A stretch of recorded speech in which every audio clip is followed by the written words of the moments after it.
De acá en más, con María O'Donnell. un tutorial para tiempos complejos.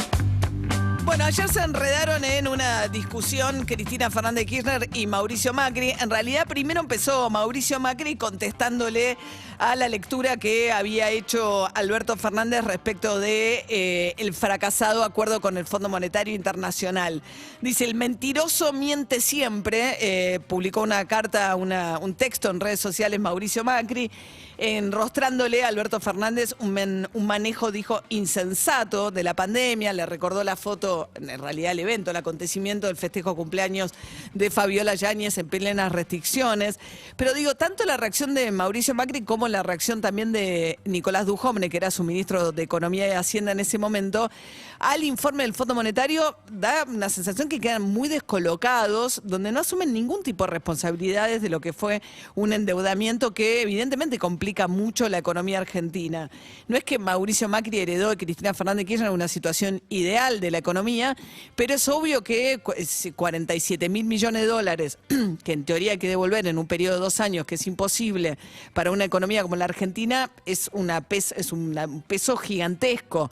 Y el propio Fondo Monetario termina diciendo que lo que pasó ahí fue que Mauricio Macri, cuando recibe ese dinero, debió haber reestructurado la deuda, tenía muchos vencimientos privados que usó para pagar esa deuda, que era deuda que había contraído, que eso es verdad. Macri dice, no era toda deuda nueva mía, pero era deuda que había tomado en dólares y que vencía en esos plazos, que el fondo dice, debió haber usado esa plata para conseguir un horizonte más despejado para la devolución a los privados. Y dice además que por cuestiones, no dice ideológicas, pero que Macri no quería establecer ningún tipo de control de cambios. ¿Por qué? Porque era en contraposición al cepo de Cristina Fernández de Kirchner. Un problema como diciendo, bueno, libre movimiento de entrada y salida de capitales y de acceso al mercado de dólares. En un país como la Argentina, que sufre siempre escasez de dólares, eso en un momento en que aumenta la incertidumbre también dio pie a que, bueno, se fueran los flujos de capitales, que salieran los capitales. Y el propio Fondo Monetario dice que eso es lo que pasó con una parte del dinero que el fondo le había prestado a la Argentina. Lo que pasa es que la discusión es una discusión de sordos, también la discusión entre Cristina Kirchner y Mauricio Macri, porque además está muy atravesada por agravios personales entre ellos, por situaciones personales donde ambos sienten que el otro persiguió judicialmente a su familia. Cristina Kirchner puso el burro hablando de la oreja en reacción a lo que había puesto Mauricio Macri diciendo que el mentiroso siempre miente, acusando al gobierno de mentir. La verdad es que es muy poco constructiva realmente, además, la actitud de Macri, que fue partícipe de esa situación. Y la respuesta también sirve de poco, digamos, en ese sentido. Son dos dirigentes que se pelean entre ellos con un nivel de enojo que hace difícil la construcción de un mínimo diálogo, que es lo que algunos pocos intentan en el medio de este contexto. Alberto Fernández sobre el informe dijo que es un informe que fue lapidario, dijo porque le da la razón en parte a gran parte de los argumentos que tenía el gobierno respecto de por qué había sido fallido ese acuerdo, porque no sirvió para generar estabilidad y porque tampoco, una cosa es tomar crédito para hacer obras de infraestructura o casas que perduran y otra cosa por una situación coyuntural que se te termina yendo de las manos, que es efectivamente lo que pasó y te queda la deuda después y una deuda nada menos que en dólares, que no es lo mismo que tener una deuda en pesos. Si bien tener deuda en pesos también es un problemón, porque uno de los problemas que ahora tiene que afrontar en el acuerdo con el Fondo Monetario es cómo va a ser para, desactivar toda esa bola de LELIQs y papeles de deudas de pesos que está contrayendo mientras tanto el Estado en la medida en que no tiene ninguna otra fuente de financiamiento. Pero bueno, la cuestión es que ayer Alberto Fernández en el brindis con los empleados de la Casa Rosada dijo que el informe del Fondo Monetario había sido lapidario.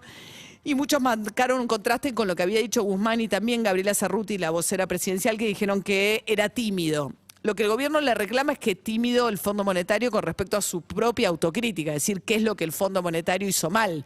Porque el fondo dice que Macri le había trazado una línea roja diciéndole yo no voy a instaurar de ninguna manera ningún tipo de control al movimiento de capitales o al acceso a la compra de dólares. ¿Por qué el Fondo Monetario en todo caso acepta eso si el propio estatuto dice que ellos no deben dar créditos que permitan en realidad financiar la fuga de capitales? Entonces, el fondo pudo haber no accedido en todo caso a eso que el fondo le echa la culpa al gobierno de Mauricio Macri. Entonces el gobierno dice el fondo se queda tímido en la autocrítica y en asumir las culpas propias.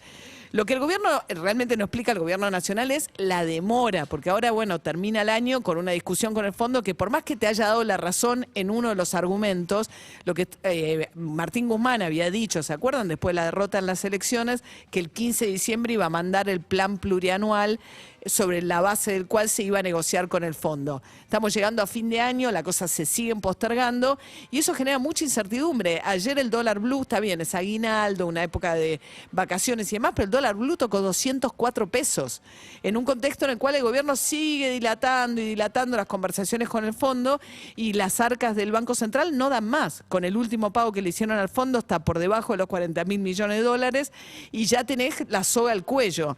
Con lo cual también es difícil pensar, porque ellos dicen, bueno, voy a tomarme todo el tiempo que necesite para negociar en las mejores condiciones. Pero si vos ya dijiste que querés cerrar un acuerdo, en la medida en que demores en el tiempo, más debilitado estás, porque te quedás sin reservas y te quedás sin tiempo. Y el gobierno sigue sin poner plazos fijos, plazos certeros, que cumplan y que permitan bajar la incertidumbre que rodea todo este fin de año. Veo las cosas con